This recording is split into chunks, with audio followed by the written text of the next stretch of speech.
সম্মানিত দিনী ভাইরা, জুমার দ্বিতীয় আজানের জবাব দেয়া যাবে কিনা? জুমার দ্বিতীয় আজান আপনারা জানেন, খতিব সাহেব মিম্বারে বসার পরে প্রথম আজানের পরে আরেকটি আজান মুয়াজ্জিন সাহেব দাঁড়িয়ে দেয়। এ আজানের জবাব দেয়া যাবে কিনা? এ আজানের জবাব দেয়া নিয়ে ফুকাহে কেরামগণের মাঝে মতভেদ রয়েছে।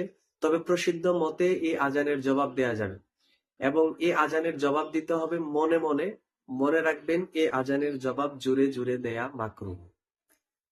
অনেক ফুকাহে কেরামগণ এই আজানের জবাব দিতে নিষেধ করেছেন, কেননা আজানের জবাব শেষে যদি আপনি দোয়া পড়তে আরম্ভ করেন, আপনারা জানেন আজান শেষে যে দোয়াটি পড়তে হয়, এই দোয়াটি পড়া যদি আরম্ভ করেন আর এর আগেই যদি খতিব সাহেব দাঁড়িয়ে খুতবা দেওয়া শুরু করে, তবে হাদিস শরীফে এসেছে খুতবার সময় কথা বলা নিষেধ।